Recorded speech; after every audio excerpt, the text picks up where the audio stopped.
STV news देख रहे हैं आप, मैं हूं अंसारुल हक। मेरे पीछे ये जो बिल्डिंग आप देख रहे हैं ये है मोतिहारी का उर्दू लाइब्रेरी। 1920 में यह लाइब्रेरी स्थापित हुआ था। एक झोपड़ी से इस लाइब्रेरी की शुरुआत हुई थी और आज ये बिल्डिंग बनके यहाँ पे मौजूद है। इसका इतिहास काफ़ी स्वर्णिम भी रहा है और काफ़ी उथल पुथल भरा, या एक तरह से कह लीजिए कि गर्त भरा इतिहास भी रहा है। लेकिन मौजूदा समय में 2024 में करीब 28 सालों बाद पहली बार बैलेट पेपर से इस लाइब्रेरी के जो मेंबरान हैं, जो पदाधिकारीगण हैं, उनका चुनाव होने जा रहा है और वह चुनाव कल यानी कि सोमवार 30 सितंबर को है। तो इस उर्दू लाइब्रेरी से जुड़ा हुआ क्या स्वर्णिम इतिहास रहा है और किस तरह की वो बातें रही हैं जिसको लेकर के पिछले कुछ सालों से यहाँ के लोग जो इंटेलेक्चुअल वर्ग है वो फ़िक्रमंद रहे हैं, और वो क्या वजह रही है कि जो इस उर्दू लाइब्रेरी के पीछे इसकी खस्ता हाली के एक तरह से पीछे जो वजह रही है उसको भी हम तलाशने की कोशिश करेंगे। हमारे साथ दो ख़ास मेहमान इस वक्त मौजूद हैं। अजहर हुसैन अंसारी साहब, 90 के दशक में अजहर साहब इस उर्दू लाइब्रेरी के प्रेसिडेंट चुने गए थे और इन्होंने अपना कार्यकाल पूरा किया था। इनके दौर में भी उर्दू लाइब्रेरी में बहुत सारे डेवलपमेंट के काम हुए थे। दूसरा एक बहुत महत्वपूर्ण शख्सियत हमारे साथ मौजूद हैं, वो हैं अज़मुद्दीन हाशमी, एडवोकेट अज़मुद्दीन हाशमी, जो कि इस बार के इलेक्शन में निर्विरोध जनरल सेक्रेटरी के पद पे चुने गए हैं। तो आने वाले 3 सालों में क्या कुछ यहाँ पे देखने को मिलेगा, एक बड़ी जिम्मेदारी इनके कंधों पे है, क्योंकि अब निर्विरोध इनके अगेंस्ट में कोई आए नहीं, तो ये निर्विरोध निर्वाचित हुए हैं। तो इनका जो व्यू ऑफ पॉइंट है, जो इनकी सोच है, उसको भी जानना बेहद महत्वपूर्ण है। लेकिन उससे पहले हम थोड़ा सा आपको और ब्रीफ कर देते हैं इस उर्दू लाइब्रेरी के इतिहास के बारे में। 1920 में यह लाइब्रेरी, जैसा कि मैंने बताया कि 100 सालों से भी ज़्यादा समय से यह लाइब्रेरी मोतिहारी की सरजमी पे एस्टेब्लिश्ड है। 1958 में इसका दस्तूर बना था, एक कानून बनाया गया था जिसके तहत इसको रन कराने की कोशिश की गई थी। इसके बाद जो हालिया दौर की अगर हम बात करें तो उसमें जो है सिलेक्शन से जो है एक कमेटी बनी थी 2017 में, जिसने 2023 तक इस उर्दू लाइब्रेरी के जो भी निज़ाम है उसका संचालन किया। उसके बाद जो है 2023 में, चूँकि कोविड का दौर था, उसके बाद से चीज़ें जो हैं उस तरह से नहीं रहीं और एक जो ख्वाब लोगों ने यहाँ देखा था कि उर्दू लाइब्रेरी के ज़रिए जो फलाही के काम है या जो छात्र नौजवानों के भलाई का काम है वो लिया जाएगा, वो कहीं ना कहीं उस पर एक ग्रहण सा लगा रहा। लेकिन 2024 में आज जब हम इस बात के, आज सितंबर में जब हम इसका जिक्र कर रहे हैं, तो यहाँ पे कहीं ना कहीं कुछ बदलाव होता हुआ दिख रहा है और ऐसा लग रहा है कि इस इलेक्शन के बाद जो है चीज़ें अब बदलेंगी। हम आपको एक और जानकारी दे दें कि 7 सदस्यीय कमेटी का चयन होना है, जिसमें एक प्रेसिडेंट का पद होता है। तो प्रेसिडेंट के पद के लिए 2 प्रत्याशी मैदान में हैं, वहीं वाइस प्रेसिडेंट के लिए भी एक वाइस प्रेसिडेंट का भी चुनाव किया जाना है, जिसमें भी 2 कैंडिडेट सामने हैं। उसके अलावा एक जनरल सेक्रेटरी का चुनाव होता है, महासचिव का, उसके लिए निर्विरोध चुने गए हैं अज़मुद्दीन हाशमी। तो इस पद के लिए कोई निर्वाचन की प्रक्रिया संपन्न नहीं होगी। एक संयुक्त सचिव पद के लिए भी चुनाव है, जिसमें 2 कैंडिडेट हैं, और एक सहायक सचिव के लिए पद के लिए चुनाव है, जिसमें भी 2 कैंडिडेट हैं। एक लाइब्रेरियन का भी पद होता है 7 सदस्यीय कमेटी में, जिसमें लाइब्रेरियन का भी निर्विरोध चुनाव हो चुका है। खुर्शीद आलम जो कि निर्विरोध लाइब्रेरियन के पद पे निर्वाचित हो चुके हैं। एक ऑडिटर का भी पद है जिस पे 2 कैंडिडेट फाइट कर रहे हैं। तो 30 सितंबर मंडे को यानी कि कल इलेक्शन होना है। इस उर्दू लाइब्रेरी के अगर स्थापना की बात करें तो एक मोतिहारी के बहुत बड़े स्कॉलर थे एडवोकेट फरहत, जिन्होंने इस लाइब्रेरी की बुनियाद रखी थी और तब से जो है आज तक इस तरह का यहाँ पे संचालन होता रहा है। इस लाइब्रेरी से जुड़ा हुआ क्या कुछ जो ऐसी चीज़ें हैं जो अब तक बहुत सारे लोग नहीं जानते हैं, उस पर बात करने के लिए इस वक्त हमारे साथ अजहर हुसैन अंसारी साहब मौजूद हैं। अजहर साहब से हम बात कर लेते हैं। सर, बहुत बहुत स्वागत आपका STV न्यूज़ पर। हम आपसे आपकी प्रतिक्रिया यही जानना चाहेंगे कि ये जो उर्दू लाइब्रेरी है मोतिहारी के हृदय में बसा हुआ है, गांधी चौक के पास, इतना शानदार इसका कैंपस है, बिल्डिंग बनी हुई है, इसका इतिहास क्या कहता है? बहुत शुक्रिया STV की तरफ से आपने मुझे मदऊ किया। मुख्तसर में ये बताना चाहेंगे कि MS कॉलेज मोतिहारी में प्रोफेसर इस्माइल वसी साहब थे जो उर्दू डिपार्टमेंट के HOD थे और मकामी तौर पर रहते थे भवन पे जिरात में, और शायर, आला मकाम के शायर भी थे। तो उनके साथ गुलाम रसूल एडवोकेट साहब थे, फरहद हुसैन एडवोकेट साहब थे। इन लोगों ने उस ज़माने में 1920 के ज़माने में कोशिश की और इस ज़मीन को हासिल किया सरकार से। उर्दू लाइब्रेरी की बुनियाद रखी गई। बाद के दिनों में मजबूत पिलर की शक्ल में AM कैफ़ी साहब आए और उनके साथ बहुत सारे नौजवान उसमें शामिल हुए, जिसमें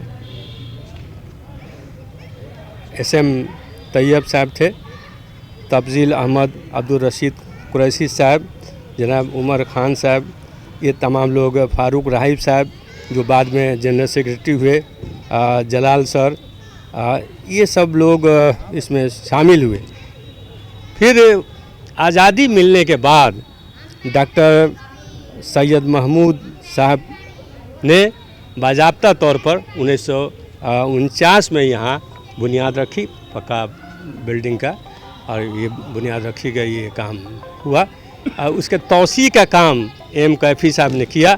और आप जानते हैं कि USSR और हिंदुस्तान का मुश्तरका हमारा ये रहा, जो शोरा थे, जो सहाफ़ी थे, जो नक़ाद थे, जो भी कहानीकार थे, अदीब थे, वो एक्सचेंज होता रहा। कैफ़ी साहब कम्युनिस्ट पार्टी से जुड़े हुए थे और उनसे बहुत सारी जो किताबें हैं उर्दू में, हिंदी में, जो USSR से, रूस से यहाँ पर किताबें आई। बाद में उनके मुखालफत होने लगी कि ये जो है कम्युनिस्ट पार्टी का मरकज़ बनाना चाहते हैं एक, इसलिए नई नस्ल जो है उनका विरोध की। उसमें से नजमुद्दीन हाशमी साहब उभर के सामने आए और नजमुद्दीन साहब के साथ एक नई टीम सामने आई। उन्होंने कहा कि भाई इस बिल्डिंग का जो है तौसी का काम करेंगे, जो अधूरा काम खंडर जैसा पड़ा हुआ था उसका तौसी का काम जो सामने देख रहे हैं बिल्डिंग, ये नजमुद्दीन हाशमी साहब का देन है। बाद के दिनों में मुझे मौका मिला, SM तैयब साहब, ये सब लोग मिल कर के, और मुन्ना खां, ये सब, तो हमने रामविलास पासवान जी से 7.5 लाख रुपया इस लाइब्रेरी को हमने दिलवाया।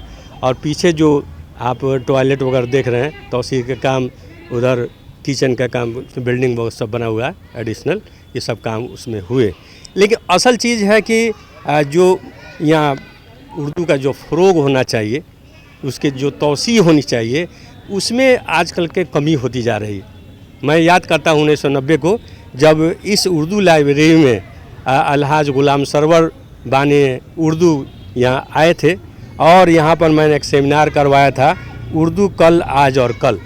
उसमें मौलाना बेताब सिद्दीकी आए थे, सैयद जियाउद्दीन अहमद आए थे, और ये तमाम लोग, MM कैफ़ी साहब थे और डॉक्टर रहमान साहब थे। सब लोगों ने मिल करके बहुत शानदार जो है यहाँ पर एक सेमिनार हुआ, उर्दू कल और आज कल।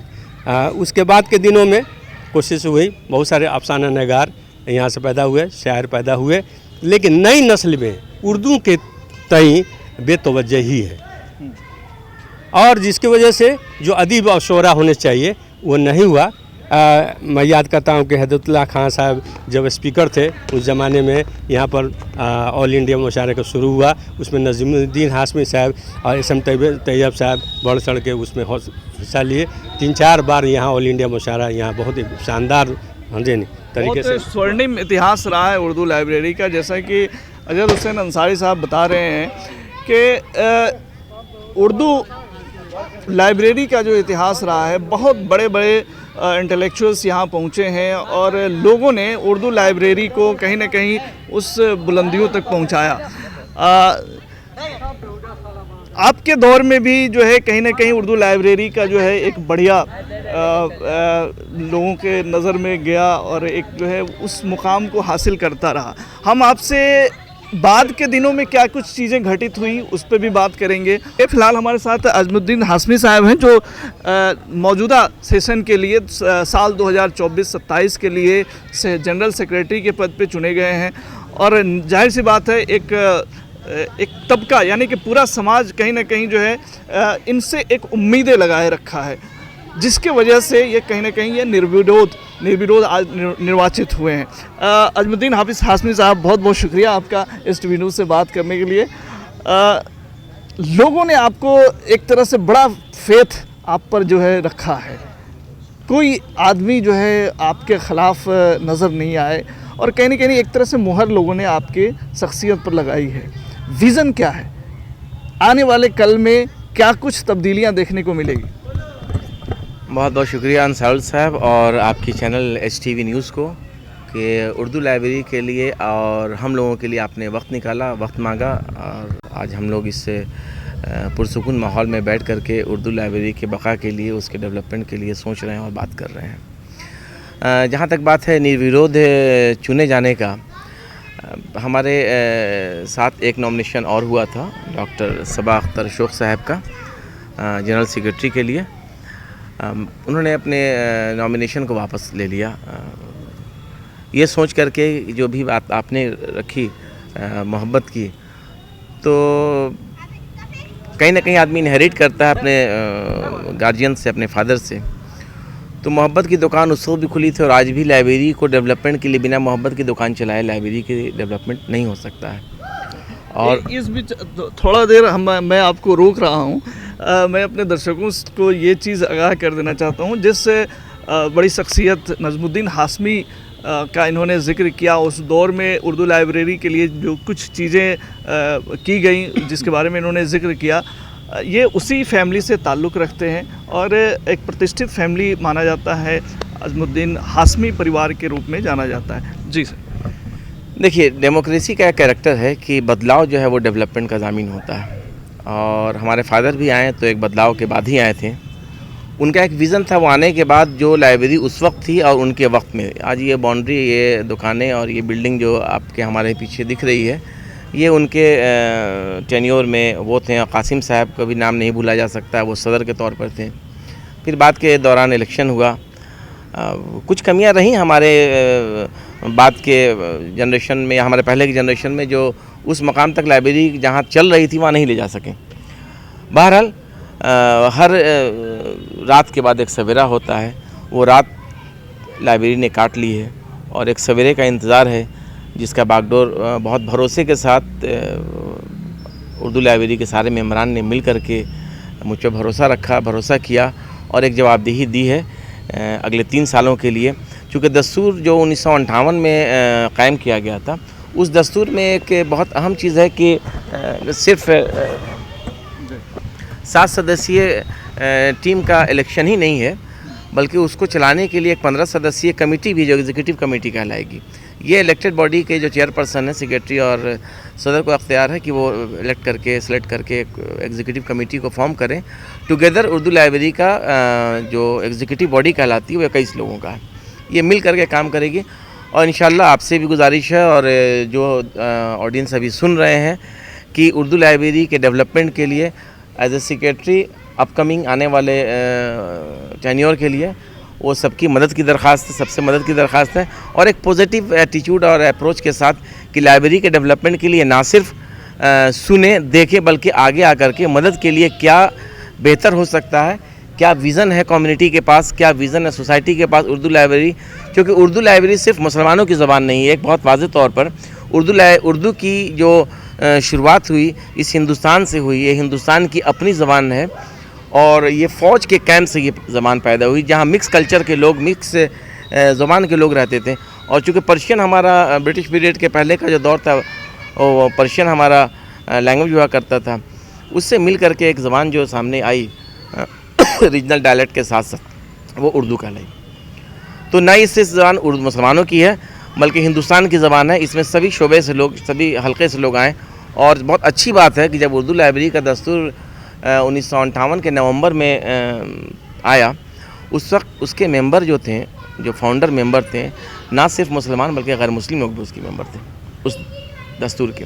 और अभी भी उर्दू लाइब्रेरी में अच्छी खासी तादाद गैर मुस्लिमों की है जो इस उर्दू लाइब्रेरी से मोहब्बत करते हैं, उर्दू लाइब्रेरी के डेवलपमेंट के लिए साथ रहने के लिए पहले भी रहे, आज भी और आइंदा भी रहेंगे। और कहीं ना कहीं ये जो एक मैसेज है वो अपने आप में बहुत कुछ कहता है कि ये सिर्फ मुसलमानों का एक जो है संस्था आप इसे नहीं कह सकते हैं, ये पूरे आवाम का है। समाज के हर तबके के लोग जो है इसमें पार्टिसिपेट करते हैं और अक्सर इस तरह के माहौल यहाँ पे क्रिएट होते हैं। सर, उर्दू लाइब्रेरी का जो इतिहास का आप बात कर रहे थे, हाल के दिनों में ये देखा गया कि लाइब्रेरी जो है को जिस मुकाम पे होना चाहिए या एकदम से जो है इसका डेवलपमेंट रुक गया और कुछ तब्दीलियाँ या उस तरह का माहौल, जैसा आप कह रहे हैं कॉन्फ्रेंस हुआ था उर्दू को लेकर के, बड़े बड़े लोग यहाँ पे आए थे, उस तरह का माहौल इधर दिखा नहीं। इसकी क्या वजह आप मानते हैं? जैसा कि आप जानते हैं, किसी भी इदारे को चलाने के लिए डेडिकेटेड लोगों की ज़रूरत होती है और जो खुलूस के साथ बिला लॉस समाज की खिदमत करे। और आज के ज़माने में जो भौतिकतावादी दौर आ गया है, हर आदमी कहीं ना कहीं कुछ न कुछ उजरत चाहता है। इस मौके से मैं मोइनुद्दीन खां उर्फ प्यारे भाई को याद करता हूँ, तैयब साहब को याद करता हूँ, उमर साहब को याद करता हूँ। ये तमाम लोग बगैर कोई टोकन अमाउंट लिए इस उर्दू लाइब्रेरी की खिदमत करते रहे।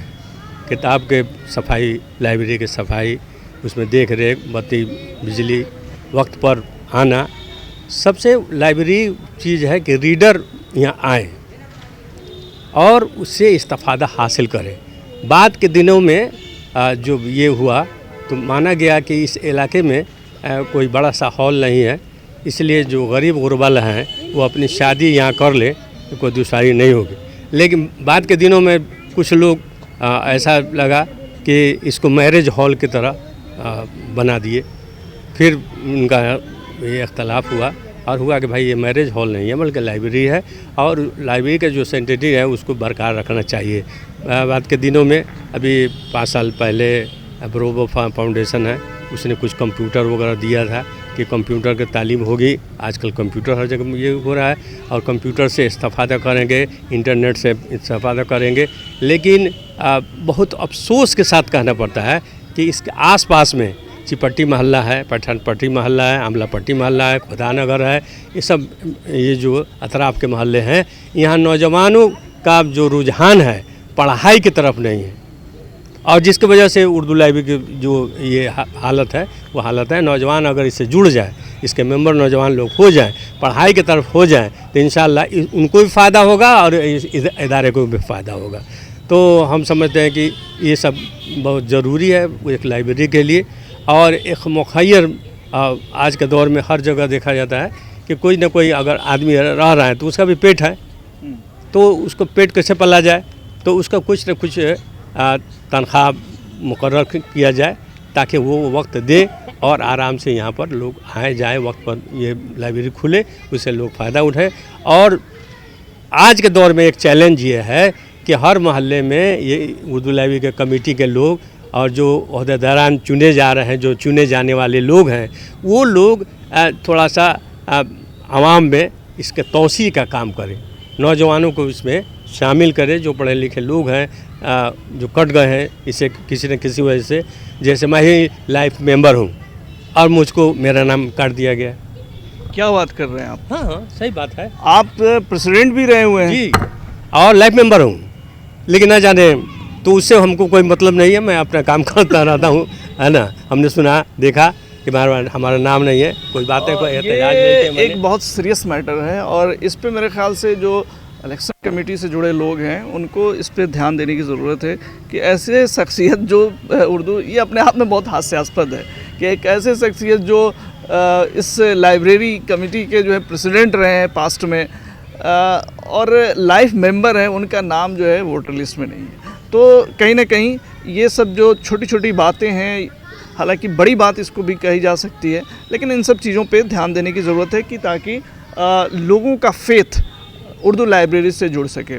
और एक बहुत बड़ी बात इन्होंने कही कि जो आसपास के अतराफ़ में जो मोहल्ले हैं वहाँ के नौजवानों में तालीम हासिल करने के प्रति जो एक तरह से वो उस हिसाब से वो क्रेज़ नहीं देखा जा रहा है, तो उस तरफ लोगों को ले जाने के लिए, तालीम की तरफ ले जाने के लिए, उर्दू लाइब्रेरी से कनेक्ट करने के लिए एक इस कमेटी की एक बड़ी अच्छी जिम्मेदारी होगी और बड़ी जिम्मेदारी होगी कि जो है उस दिशा में भी वो काम करें। आज जब हम यहाँ आए तो यहाँ का माहौल मैं आपको बता दूँ कि उर्दू लाइब्रेरी का मेन गेट जो है वो बंद था और यहाँ पे कुछ स्टूडेंट जो है पहले से मौजूद थे और वो स्टूडेंट आप उसे नहीं कहेंगे, प्लेयर कह सकते हैं। तो जो बच्चे हैं वो खेल रहे थे यहाँ पे फुटबॉल, तो एक कहीं ना कहीं जो है खेलने के प्रति तो सब जो है ज़रूर यहाँ पे मौजूद नज़र आए, लेकिन जो उर्दू लाइब्रेरी जिसकी स्थापना की गई आज से 100 साल पहले, जिन स्कॉलर्स के द्वारा, जिन बुद्धिजीवियों ने इस लाइब्रेरी की स्थापना की, उनका जो मकसद था वो कहीं ना कहीं आज की तारीख में साकार होता हुआ नज़र नहीं आ रहा। ऐसे में नई कमेटी के पास बहुत बड़ी जिम्मेदारियां होंगी और देखने वाली बात होगी कि आने वाले 3 सालों में किस तरह की तब्दीलियां आती हैं। और इस नई कमेटी के जो एक अहम नेतृत्वकर्ता जनरल सेक्रेटरी अजमुद्दीन आसमी यहाँ मौजूद हैं, तो उनसे हम थोड़ा सा ये जान लेते हैं कि देखिए उर्दू लाइब्रेरी, आप तो एक इंटेलेक्चुअल पर्सन के रूप में भी देखे जाते हैं, आप वकील भी हैं। मोतिहारी में अगर देखा जाए तो दर्जनों ऐसे लाइब्रेरी हैं, प्राइवेट लाइब्रेरी रन कर रहे हैं, लोग पैसे दे कर के लाइब्रेरी में पढ़ने के लिए जा रहे हैं। एक इतना शानदार कैंपस, इतनी शानदार बिल्डिंग बनाई गई, किताबें इसमें इतनी पुरानी किताबें हैं, यहाँ एक अच्छा माहौल दिया जा सकता है, जबकि ये फ्री में यहाँ पे बच्चे आकर के तालीम हासिल कर सकते हैं। आखिर वो माहौल देने के लिए आप क्या करेंगे आने वाले 3 सालों में, ताकि जो इस तरह से प्राइवेट लाइब्रेरी में जब लोग जा रहे हैं तो यहाँ पे उर्दू लाइब्रेरी में क्यों नहीं आ सकते? देखिए, कुछ तो मजबूरियां रही होगी, वरना हालात यूँ ना होता। किसी शेर का एक लाइन है। बहरहाल देखिए, जो पिछले 27 सालों में गुजरा है उस पर डिबेट करने से बेहतर है कि आज से 3 साल तक मुझे क्या करना है। हालात जैसे पहले थी, अगर उस पर डिबेट किया जाए तो डिबेट में साहब पिछले हालात से सीखना तो है। ऑफ कोर्स उसी को सीखने के ही लिए आज मेंबर और संजीदा लोग आगे आए और चुनाव के लिए तैयार हुए, चुनाव करा रहे हैं। इलेक्शन कमेटी का कॉन्स्टिट्यूशन होता है, इलेक्शन कमेटी आई वो।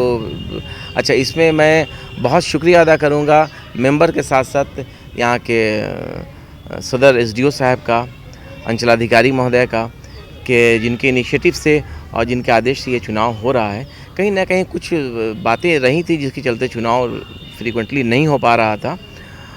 वो मीडिया ट्रायल की चीज़ है, वो आप का शुबा है। मुझे जो जिम्मेवारी मेंबरों ने और आवाम ने या उर्दू और लाइब्रेरी से मोहब्बत करने वालों ने दी है, मेरा टास्क इसके बाद से शुरू होता है। यहाँ मुझे एकेडमिक माहौल, जैसे अजहर साहब ने कहा, एकेडमिक माहौल बहुत जल्द और तेज़ी से शुरुआत करनी है। बहुत लोग इसमें हमारे आने के बाद से, हमारे नाम आने के बाद से बहुत लोग आगे आए हैं लाइब्रेरी की मदद के लिए, एकेडमिक माहौल को डेवलप करने के लिए, एक अच्छा कल्चर डेवलप करने के लिए। बच्चे आएँ, बड़े आएँ, और कैसे इसको डेवलपमेंट की तरफ लाया जाए। डेवलपमेंट क्या है इसका? डेवलपमेंट सिर्फ ये है कि ये जो बिल्डिंग आप पीछे देख रहे हैं, जिस मकसद के तहत ये बिल्डिंग बनाया गया था, वो उर्दू लाइब्रेरी मतलब लाइब्रेरी, तो इसका रीडिंग रूम सबसे बड़ा टास्क है। रीडिंग रूम को खोला जाए, किताबें आने लगें, बच्चे कम्पिटिटिव एग्ज़ाम्स के लिए तैयारी करने, एक शोबा वो हो कि बच्चे के लिए कम्पिटिटिव एग्ज़ाम्स के लिए एक सेक्शन हो। मैं एएमयू का प्रोडक्ट हूँ। हमारे यहाँ लाइब्रेरी 24 घंटा खुलती है अलीगढ़ मुस्लिम यूनिवर्सिटी में। ठीक है, 24 घंटा नहीं, मगर हमारी शुरुआत ज़रूर रहेगी, कम से कम 12 घंटा उर्दू लाइब्रेरी का कैंपस खुला रहे, रीडिंग रूम चले। मोहल्ला के लड़के देखिए हो क्या रहा है, बहुत बारीकी से इस बात को समझिएगा कि शहर में आबादी बढ़ रही है, मकाने छोटे हो रहे हैं।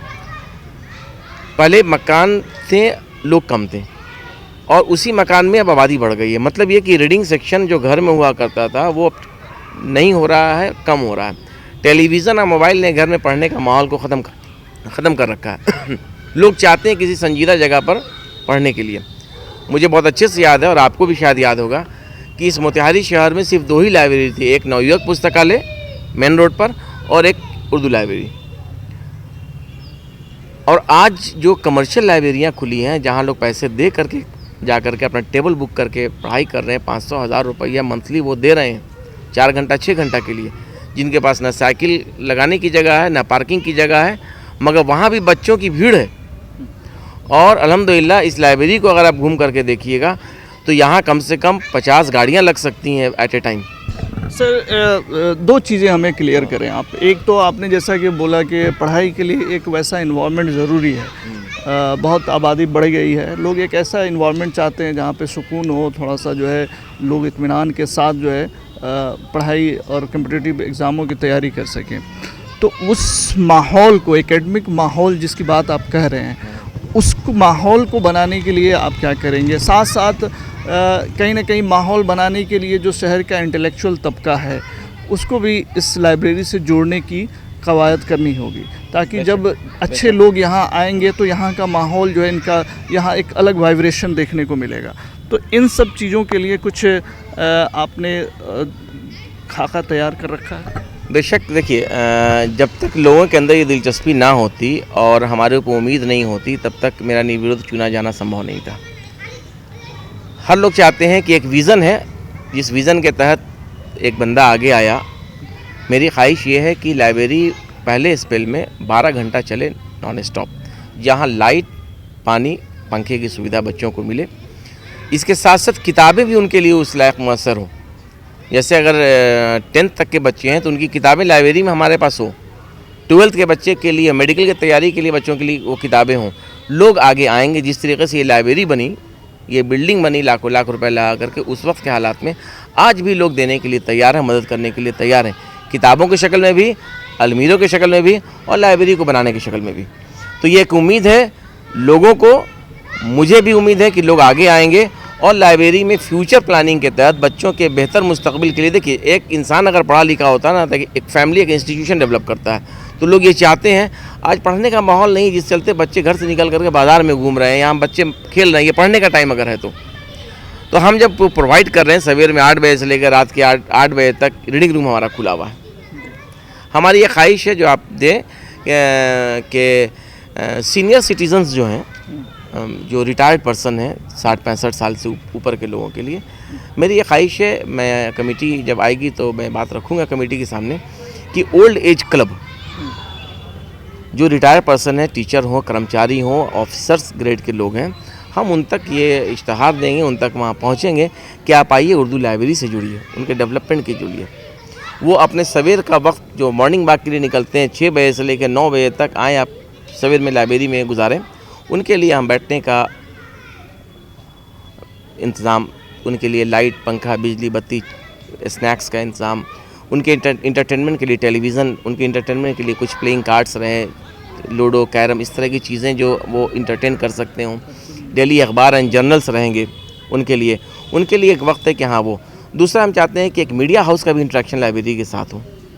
एक ख्वाहिश है कि किसी काफ़ी बड़ा हाथा है, एक मीडिया हाउस लाइब्रेरी के पास, जिसको कहिए कि प्रेस क्लब टाइप से, वो भी डेवलप करना। इसलिए मैं अकेला नहीं कर सकता, आप जैसे लोगों की सपोर्ट, कोऑपरेशन, एक विज़न के तहत सामूहिक प्रयास से यह चीज़ें संभव हो सकती हैं। अजहर साहब, आप कुछ कहना चाहेंगे आखिरी में? 2 बातें कहूँगा। मैं याद करता हूँ यहाँ के सांसद, पहले विधायक थे नरकटिया के, जनाब शमीम साहब हाशमी। उनके ज़माने में यहाँ पर एक मिल्लत एकेडमी कायम किया गया था और उस मिल्लत एकेडमी में बहुत सारे लोग जुड़े, सभी लोग सरकारी नौकरी में टीचर हो गए। बाद के दिनों में वो काम आगे यहाँ नहीं चल सका। उनका काम था कि आगे बढ़ाते इस काम को। दूसरी बात यह कहना चाहते हैं कि इस लाइब्रेरी का जब इतिहास देखेंगे तो पाएंगे कि इस लाइब्रेरी को जब मैं सदर था तो वॉइस ऑफ अमेरिका से मैंने इसको जोड़ दिया था। अंदर जाके देखें जितना बोर्ड वगैरह सब लगा हुआ है और उसका लिटरेचर सब आता था, जो भी इवेंट्स होते थे उसका भी कार्ड आता था, यहाँ इवेंट्स किया जाता था, वहाँ भेजे जाते थे। डिजिटल वैसा नहीं था, लेकिन फिर भी यहाँ से जो बातें होती थी वहाँ पर देखते थे लोग। ह्यूमन राइट्स के भी प्रोग्राम यहाँ पर कई बार मैंने कराए हैं। तो जो एक्टिविटी का, जो इवेंट्स का जो सेंटर होना चाहिए, अगर उस तरह का बनता है तो हम समझते हैं कि आने वाले दिनों में हम सेक्रेटरी साहब को मैं ये कहता हूँ, मेंबर नहीं हूँ फिर भी एक शहरी होने के नाते इनको ताउन करूँगा। ऐसा हमारी ऐसी सोच है। चलिए, ये मेरे ख्याल से आने वाला कल बेहतर होगा। पॉजिटिव सोच के साथ सभी लोग आगे बढ़ रहे हैं और कहीं ना कहीं जो कल इलेक्शन होना है, 28 सालों बाद जो है ऐसा मौका आया है कि बैलेट से चुनाव संपन्न हो रहे हैं और एक अच्छे माहौल में कहीं ना कहीं जो है उर्दू लाइब्रेरी का चुनाव संपन्न होने की बात कही जा रही है। हालांकि आज मैंने मुख्य निर्वाची पदाधिकारी जो हैं इस इलेक्शन को जो करा रहे हैं, हसन साहिद, उनको भी मैंने कॉल किया था। हालांकि उन्होंने कमिट भी किया था, उनसे भी बहुत सारे सवालात पूछने थे, लेकिन ऐन मौके पे ना तो उन्होंने कॉल रिसीव किया, नहीं यहाँ पे आना वो मुनासिब समझे। कल 471 लोग 10 जो यहाँ के कैंडिडेट हैं उनके भविष्य का फैसला करेंगे और उसके बाद जब एक नई कमेटी वजूद में आएगी तो उस नई कमेटी से लोगों को काफ़ी सारी उम्मीदें होंगी। लोगों के अंदर एक कहीं ना कहीं एक उम्मीद है कि जो है आने वाला कल उर्दू लाइब्रेरी का बेहतर होगा और एक बार फिर से वो माहौल जब कभी इतिहास में हुआ करता था। आप समझ सकते हैं कि 1920 से यह इदारा क़ायम है और एक कैसे कैसे वो स्वर्णिम दिन रहे होंगे जिसकी बात चर्चा अजहर साहब ने करी, तो वो फिर से लौटेगा और एक यहाँ पे एजुकेशन का माहौल कायम हो सकेगा। तमाम खबरों और डिबेट्स के लिए जुड़े रहिए STV न्यूज़ के साथ।